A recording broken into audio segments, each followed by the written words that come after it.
आह, क्या स्वादिष्ट तरबूज है। अरे वाह, तरबूज खाने में उतना मजा नहीं जितना तरबूज को नष्ट करने में आ रहा है।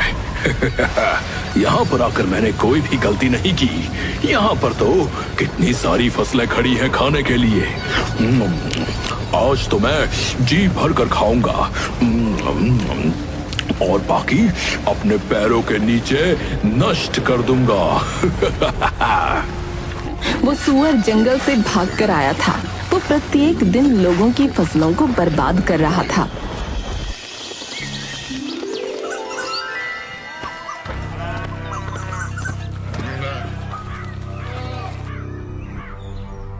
हे भगवान, ये क्या हो गया?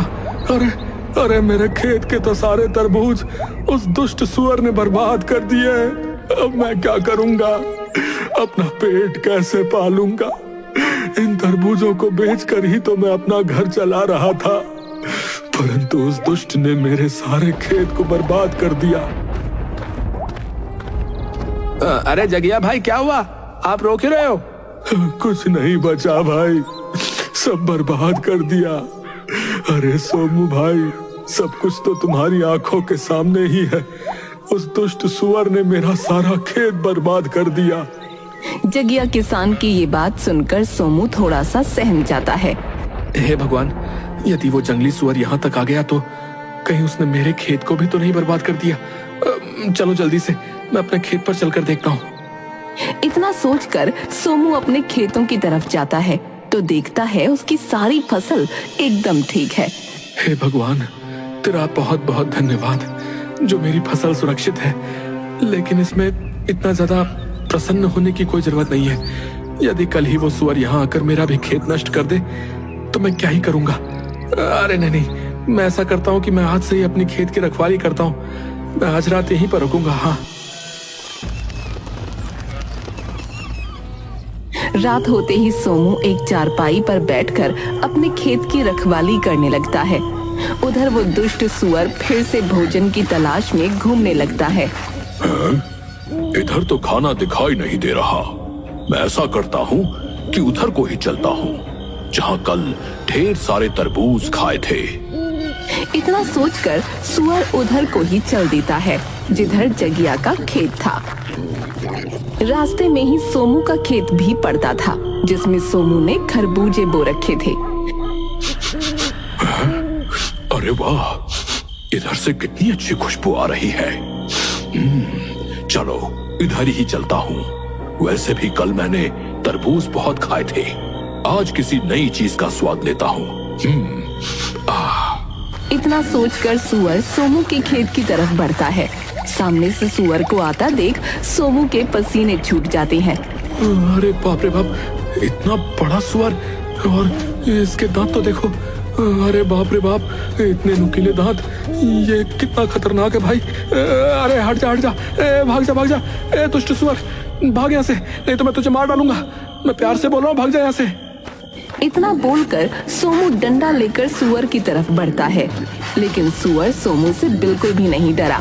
वहाँ से भागना तो दूर, सुअर और उल्टा सोमू पर हमला करने के लिए आगे बढ़ता है और सोमू को पूरे खेत में दौड़ाने लगता है। अरे मूर्ख सुअर, तू यहाँ क्या कर रहा है? अरे मेरे ही खरबूजे खाकर मुझ पर ही हमला कर रहा है। अरे मुझे लगता है ये सुअर पागल हो गया है। अरे भागो, आज तो गया काम से सोमू। अरे भाग भाई भाग।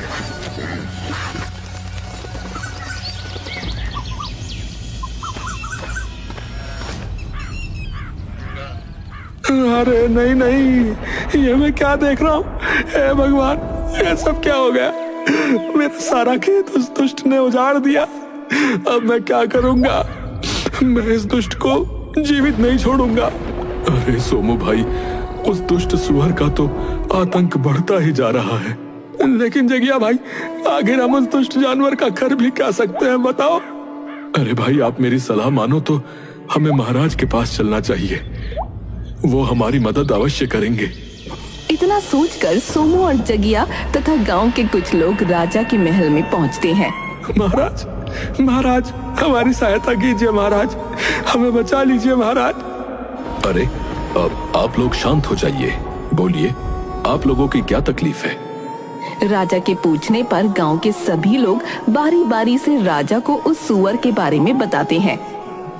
आप लोग शांत हो जाइए। मंत्री जी, उस सुअर ने जिसका भी नुकसान किया है उसे 10-10 सोने की मोहरें दे दी जाएं और पूरे राज्य में ये घोषणा करवा दी जाए कि जो कोई भी उस सुअर को जीवित या मुर्दा लाकर मुझे देगा तो मैं उसे मुंह मांगा इनाम दूंगा। राजा का आदेश होते ही सैनिक पूरे राज्य में घूम घूम कर घोषणा करने लगते हैं। सुनो सुनो सुनो, हमारे राज्य में एक दुष्ट सुअर घुस आया है। यदि कोई भी इंसान उस सुअर को जीवित या मुर्दा पकड़कर महाराज के सामने प्रस्तुत करेगा तो महाराज उसे मुंह मांगा इनाम देंगे। सुनो सुनो सुनो। सुअर इतना ज्यादा खतरनाक था कि किसी की भी हिम्मत नहीं हुई उसे पकड़ने के लिए जाए और अपनी जान जोखिम में डाले। मंत्री जी, क्या आपने राज्य में मेरी घोषणा नहीं सुनाई? अभी तक कोई भी व्यक्ति उस सुअर को पकड़ने के लिए क्यों नहीं आया? महाराज, मुझे क्षमा कीजिए, लेकिन मैंने पूरे राज्य में ये घोषणा करवाई थी महाराज। मुझे लगता है वो सुअर बहुत खतरनाक है, इसलिए कोई भी व्यक्ति जानबूझकर अपनी जान को जोखिम में नहीं डालना चाहता महाराज। मंत्री जी, यदि ऐसा ही रहा तो वो सुअर हमारे पूरे राज्य का विनाश कर देगा। महाराज, उस सुअर को पकड़ना या फिर मारना किसी आम आदमी के बस की बात नहीं है। मुझे लगता है मुझे अपनी शर्त को बदलना होगा। इसलिए मंत्री जी, तुम जाओ और पूरे राज्य में ये घोषणा कर दो, यदि कोई भी मुझे उस सुअर को जीवित या मुर्दा पकड़ कर देगा तो मैं उसे अपना आधा राज्य तथा अपनी राजकुमारी का विवाह भी उसी वीर के साथ करवा दूंगा। जैसा आप कहे महाराज। सुनो सुनो सुनो, राजा ने अपनी शर्त बदल दी है। अब यदि कोई इंसान उस सुअर को जीवित या मुर्दा लाकर राजा को देगा तो राजा उसे अपना आधा राज्य दे देंगे तथा अपनी पुत्री का विवाह भी उसी के साथ कर देंगे। सुनो सुनो सुनो। सैनिक पूरे राज्य में ये घोषणा करते हैं। उन सैनिकों की बात दो भाई चुपचाप खड़े होकर सुन रहे थे। बड़े भाई का नाम बिलुआ था और छोटे का नाम कलुआ था।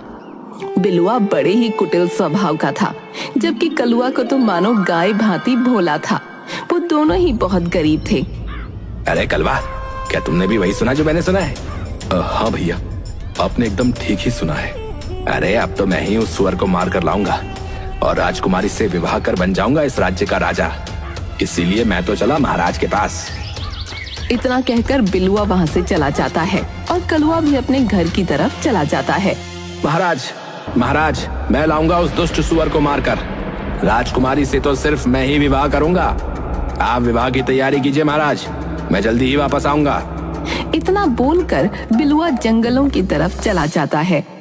उधर उसका छोटा भाई कलुआ अपने बीमार पिता को सारी बात बताता है। पिताजी, इसके अलावा हमारे पास और कोई दूसरा रास्ता भी नहीं है। तिल तिल मरने से अच्छा है कि कोई वीरता भरा कार्य करता हुआ मर जाऊं। पुत्र, तुम ऐसा क्यों बोल रहे हो? तुम अपने आप को ही क्यों कोसते रहते हो? पिताजी, और मैं क्या करूं? एक बेटा होने का मैं कोई भी फर्ज नहीं निभा पा रहा। यदि मैं आपकी दवाई भी नहीं ला पा रहा तो मैं कैसा बेटा हूं पिताजी? भैया तो कुछ भी नहीं करते, दिन भर इधर उधर घूमते रहते हैं। मैं अकेला घर नहीं चला पा रहा पिताजी, मैं क्या करूं? पुत्र, तुम दुखी मत हो, भगवान पर भरोसा रखो, सब ठीक हो जाएगा। पिताजी, यदि सचमुच भगवान सब कुछ ठीक कर देंगे तो मैं भगवान के सहारे ही उस दुष्ट सुअर को पकड़ने के लिए जाऊंगा। यदि ईश्वर ने चाहा तो मैं अवश्य अपने मकसद में कामयाब होऊंगा। हाँ ठीक है बेटा, यदि तुम्हारी यही इच्छा है तो तुम जा सकते हो। जाओ पुत्र, भगवान तुम्हारी सहायता अवश्य करेंगे। ठीक है पिताजी, अब मैं चलता हूँ। इतना बोलकर कलुआ महल की तरफ चल पड़ता है और जल्दी ही महल में पहुँच जाता है। महाराज, मुझे आपकी शर्त मंजूर है। मैं लाऊंगा उस सुअर को। मुझे जाने की आज्ञा दी जाए महाराज। ठीक है पुत्र, तुम जा सकते हो।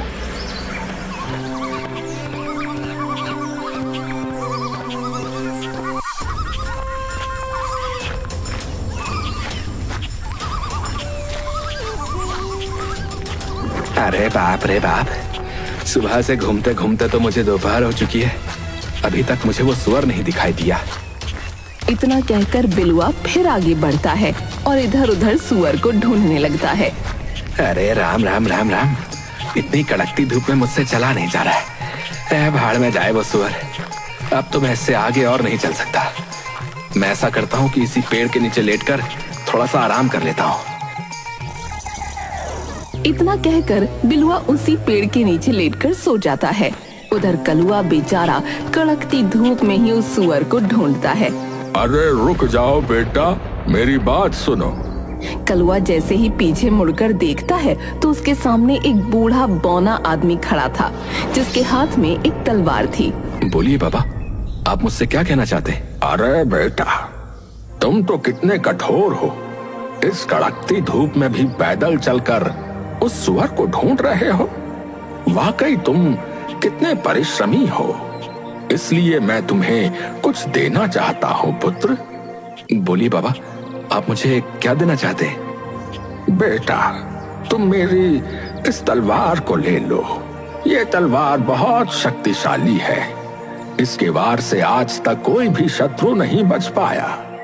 लेकिन बाबा, आप हो कौन और आप ये तलवार मुझे क्यों दे रहे हैं, जबकि आप खुद इस तलवार से उस दुष्ट सुअर को मारकर राजा से बहुत कुछ प्राप्त कर सकते हैं? बेटा, मैं यहीं पास के गांव में ही रहता हूँ। जब मुझे पता चला कि तुम उस सुअर को मारने के लिए जा रहे हो, तो मैंने सोचा कि क्यों ना मैं इस तलवार को तुम्हें दे दूं। क्योंकि बेटा, अब तो मैं बूढ़ा हो चुका हूँ और मैंने अपनी सारी जिंदगी जी ली। लेकिन अभी तुम्हारी तो सारी जिंदगी पड़ी है। इसलिए बेटा, मुझसे ज्यादा तुम्हें इस तलवार की आवश्यकता है। इसलिए तुम इस तलवार को रख लो। ठीक है बाबा, लाइए, मुझे अपनी ये तलवार दे दीजिए।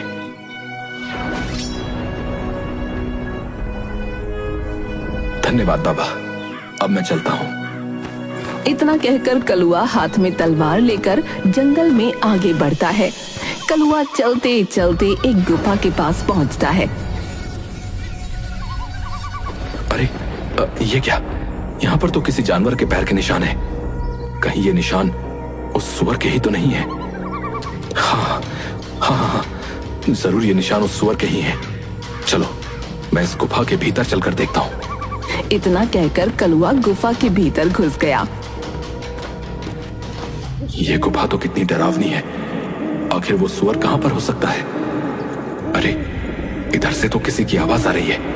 कहीं इस ओर ही तो वो सुअर नहीं है?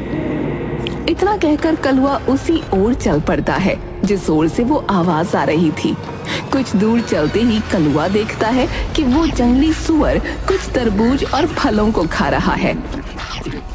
अरे दुष्ट सुअर, तू गांव वालों को तकलीफ देकर आराम से यहाँ पर मस्ती कर रहा है। मैं तुझे जीवित नहीं छोड़ूंगा। इतना कहकर कलुआ सुअर की तरफ बढ़ता है। सुअर भी इतना खूंखार था कि वो भी कलुआ पर हमला करने के लिए उसकी तरफ बढ़ता है। सुअर जैसे ही कलुआ के ऊपर छलांग मारता है, तभी कलुआ अपनी तलवार को सुअर के सीने में उतार देता है। इस प्रकार वो दुष्ट सुअर कलुआ के हाथों मारा जाता है। सुअर तो मर गया। चलो, अब इसे अपने कंधों पर उठा कर ले चलता हूँ। इतना कहकर कलुआ उस सुअर को अपने कंधों पर लाद कर चल देता है। कलुआ चलते चलते वहीं से गुजरता है जहाँ उसका बड़ा भाई एक पेड़ के नीचे लेटकर सो रहा था। अरे, बड़े भैया तो यहाँ पर सोए हुए हैं। चलो, मैं उन्हें जगाकर अपने साथ ले चलता हूँ। कहीं किसी जंगली जानवर ने इन्हें यहाँ पर देख लिया तो इन्हें नुकसान भी पहुंचा सकते हैं। अरे भैया, उठिए, देखिए, मैं उस सुअर को मार कर ले आया हूँ। कलुआ के इतना बोलते ही बिलुआ की आंखें खुल जाती हैं। कलुआ के कंधों पर उस सुअर की लाश को देख बिलुआ की तो आंखें फटी की फटी रह जाती हैं। अरे कलवा, तुमने अकेले ही सुअर को मार दिया? तुम तो कितने वीर हो भाई। हाँ भैया, ये सारा कमाल इस तलवार का है। लेकिन कलवा, सारा कमाल इस तलवार का है, वो कैसे? मैं कुछ समझा नहीं भाई।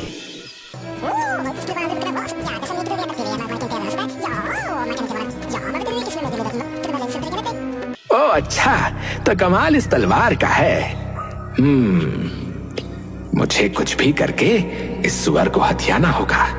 यदि ये सुअर को लेकर राजा के पास पहुंच गया तो राजा का आधा राज्य तथा राजकुमारी इसकी हो जाएगी। अरे नहीं नहीं, मेरे जीते जी ये कभी मैं नहीं होने दूंगा। क्या हुआ भैया, आप कहाँ खो गए? अरे नहीं नहीं भाई, मैं सोच रहा था कि तुम जो है इस सुअर का शिकार करके काफी ज्यादा थक गए होगे भाई। तुम ऐसा करो, इसी पेड़ के नीचे लेटकर थोड़ा सा आराम करो। मैं अभी तुम्हारे लिए कुछ फल लेकर आता हूँ, तुम थोड़ा सा कुछ खा लो, फिर हम चलेंगे घर को, ठीक है? भैया जैसी आपकी इच्छा, मैं यहीं पर रुक जाता हूँ। इतना सुनकर बिलुआ जल्दी ही वहाँ से चला जाता है। बिलुआ चलते चलते एक आम के पेड़ के पास पहुँचा। अरे वाह, इसमें तो कितने सारे आम लगे हुए हैं। चलो इसी में से कुछ आम तोड़ लेता हूँ। बिलुआ तुरंत ही एक पत्थर उठाता है और पेड़ पर फेंकता है तो कुछ आम टूटकर नीचे गिर जाते हैं। अब मैं ऐसा करता हूँ कि इन आमों के ऊपर इन जहरीली पत्तियों का रस लगा देता हूँ। कलवा जैसे ही आम खाएगा तो उसका काम तमाम हो जाएगा।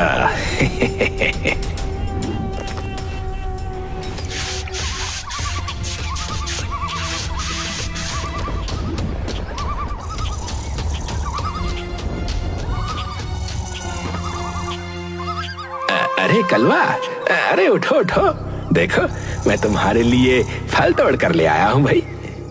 इतना सुनते ही कलुआ आंखें खोलकर देखता है तो उसके सामने कई सारे आम के फल रखे हुए होते हैं। कलुआ उसमें से एक आम का फल उठा लेता है। भैया आप भी खाइए ना, आप चुपचाप क्यों बैठे हैं? अरे नहीं नहीं भाई, मैं ये फल नहीं खा सकता। ये फल तो मैं सिर्फ तुम्हारे लिए लाया हूँ। मैं तो पेड़ के पास बैठकर ढेर सारे फल खा कर आया हूँ। अब तो मेरे पेट में बिल्कुल भी जगह नहीं बची है कि मैं कुछ और खाऊं। अच्छा ठीक है भैया, मैं कुछ फल खा लेता हूँ और कुछ फल पिताजी के लिए भी ले चलता हूँ। कलुआ तुरंत ही आम के फलों को खाने लगता है। कलुआ ने अभी मुश्किल से एक ही आम का फल खाया था। अरे भैया, भैया ये कैसा आम था? इसे खाकर तो मुझे चक्कर से आने लगे हैं। इतना कहकर बेचारा कलुआ जमीन पर गिर जाता है। अरे वाह वाह, कलवा तो गया काम से। अब तो मैं बनूंगा राजा। चलो मैं ऐसा करता हूँ कि इसकी लाश को कहीं दूर झाड़ियों में दफना देता हूँ।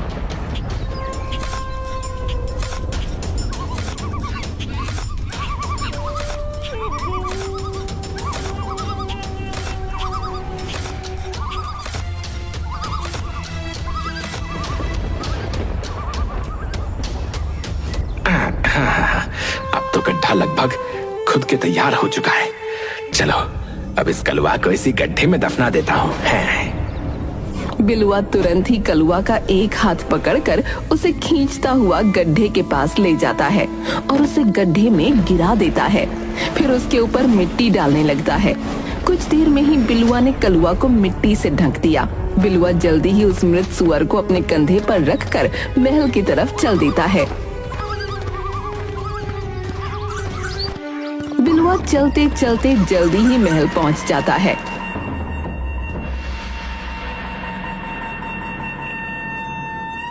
राजा बिलुआ के कंधे पर लदे उस सुअर को देखकर आश्चर्य में पड़ जाता है।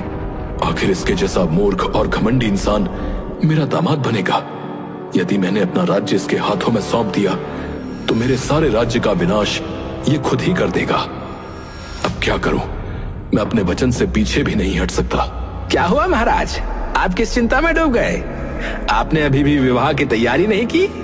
अरे बेटा, मैं तुम्हारा विवाह अपनी पुत्री से अवश्य कराऊंगा, लेकिन अभी नहीं। पंडित जी ने बताया है कि अभी 7 दिनों तक मुहूर्त अच्छा नहीं है, इसीलिए हम तुम्हारा विवाह और अपना आधा राज्य इन 7 दिनों के बाद ही देंगे। ठीक है महाराज, मुझे इससे कोई आपत्ति नहीं है। मैं 8वें दिन ही दूल्हा बनकर राजकुमारी तथा अपने आधे राज्य को लेने आऊंगा। हाँ। इतना बोलकर बिलुआ वहाँ से वापस चला जाता है। बेटा बिलवा, तुम्हारा भाई कलवा अभी भी लौट कर नहीं आया। वो भी तो सुअर का शिकार करने के लिए गया था। अरे पिताजी, आप मेरा दिमाग क्यों खा रहे हैं? मुझे क्या पता कलवा कहाँ गया। आप खुद ही चले जाइए और कलवा को ढूंढ कर ले आइए, इतना ही हो रहा है तो। लेकिन बेटा, तुम तो अच्छी तरह जानते हो कि मैं उठ चल नहीं सकता। बेटा, तुम खुद जाकर देखाओ कि तुम्हारा भाई कहाँ है। पिताजी, मैं कहीं नहीं जाऊंगा। यदि वो वापस नहीं आया तो इसका मतलब उसे किसी जंगली जानवर ने खा लिया होगा। हाँ। अरे नहीं नहीं बेटा, ये तुम कैसी बातें कर रहे हो। तुम इतने कठोर मत बनो। ये मत भूलो कि वो तुम्हारा ही भाई है। बेटा, बुरे वक्त में एक भाई ही दूसरे भाई का सहारा बनता है।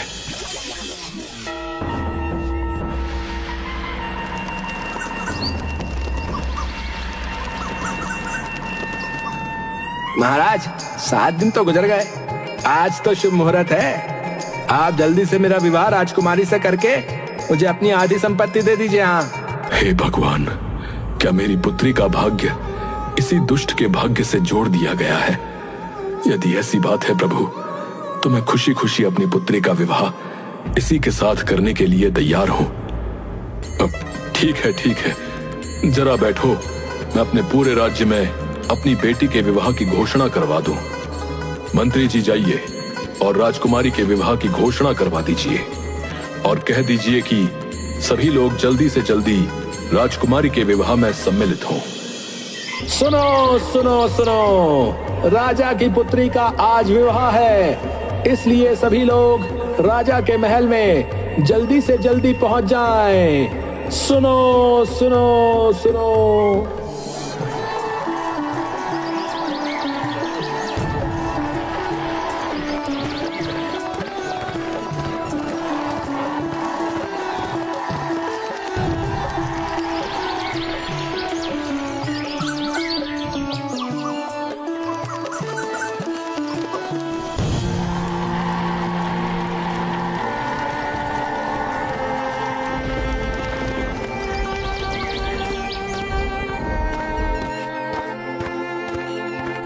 रुक जाइए पंडित जी, ये विवाह नहीं हो सकता।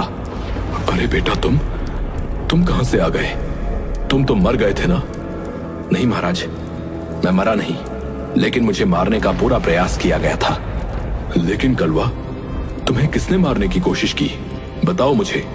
महाराज, मुझे मारने वाला कोई और नहीं बल्कि मेरे बड़े भैया ही हैं। लेकिन कलवा, तुम इतने दिनों से कहां थे? फिर कलुआ अपनी सारी कहानी वहाँ पर खड़े सभी लोगों को सुनाने लगता है।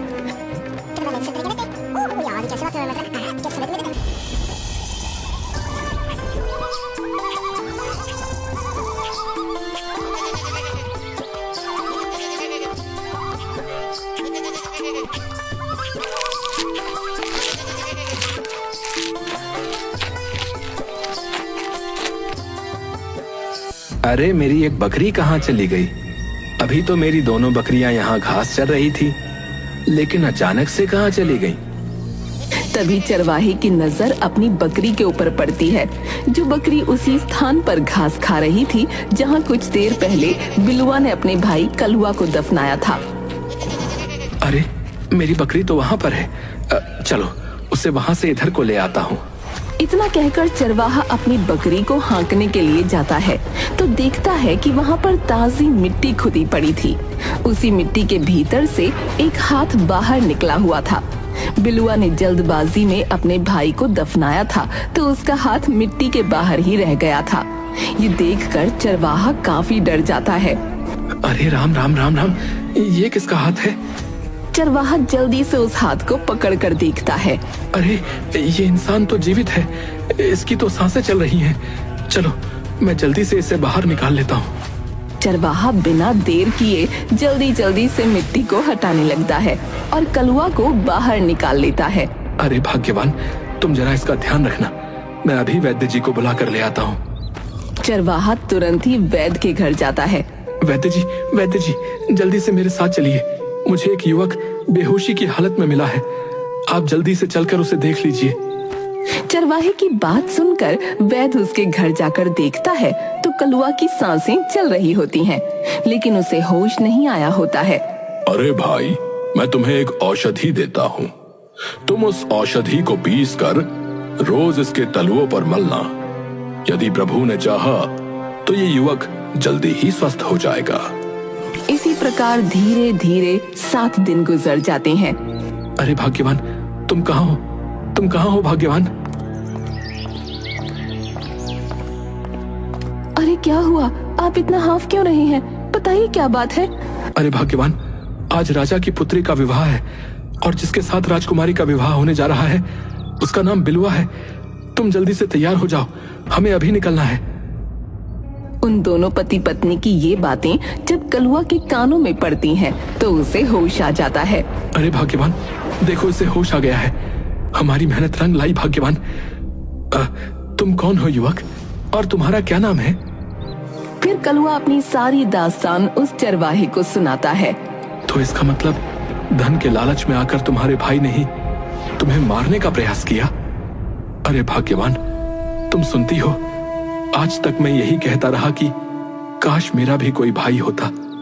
लेकिन भाग्यवान, क्या भाई ऐसे होते हैं जो जरा से पैसे के लोभ में अपने ही भाई का गला घोंट दे? यदि भाई ऐसे होते हैं तो ठीक है भाग्यवान की मेरा कोई भाई नहीं है। मैं तो बिना भाई के ही ठीक हूं। शांत हो जाओ पुत्र, तुम्हारे दुष्ट भाई को इसकी सजा अवश्य मिलेगी और राजकुमारी के साथ तुम्हारा ही विवाह होगा और तुम ही बनोगे इस राज्य के राजा। सिपाही, इस दुष्ट को लेकर जाओ और अभी फांसी पर चढ़ा दो। भैया भैया, मुझे माफ कर दो। मैं धन के लालच में आकर ये भूल चुका था कि तुम मेरे भाई हो। मैंने तुम्हें मारने के लिए कोई कसर नहीं छोड़ी। इसकी सजा तो मुझे मिलनी ही चाहिए, लेकिन मेरे भाई हो सके तो मेरी भूल को क्षमा कर देना भाई। यदि तुमने मुझे क्षमा नहीं किया तो मैं मरकर भी तड़पता रहूंगा, मरकर भी तड़पता रहूंगा। चलो सैनिकों, मैं आपके साथ चलने के लिए तैयार हूं। रुक जाओ सैनिकों, छोड़ दो मेरे भाई को। बेटा, तुम ये क्या कह रहे हो? तुम अपने कातिल पर दया दिखा रहे हो। इसे तो सजाए मौत मिलनी ही चाहिए। महाराज, मुझे क्षमा कर दीजिए। मैं मानता हूं कि मेरे भाई ने जो भी किया है वो बहुत गलत था, लेकिन उसने अपनी गलती को स्वीकार कर लिया है। महाराज, जो गलती उसने की वो गलती मैं नहीं कर सकता। अपनी आंखों के सामने ही अपने भाई को मरता हुआ भला कौन देख पाएगा? यदि मेरे साथ मेरा भाई ही नहीं रहा तो ये राजपाट, धन संपत्ति किस काम का? इसीलिए महाराज, मैं आपसे विनती करता हूं कि आप मेरे भाई को क्षमा कर दीजिए। उसे क्षमा कर दीजिए महाराज। कलुआ, तुम महान हो, तुम महान हो कलुआ। तुम मेरे आधे राज्य के नहीं, बल्कि तुम्हें पूरे संसार का राजा बना दिया जाए तो भी गलत नहीं होगा। तुम एक राजा बनने के योग्य हो, इसीलिए तुम्हें आज से ही अपने राज्य का राजा घोषित किया जाता है।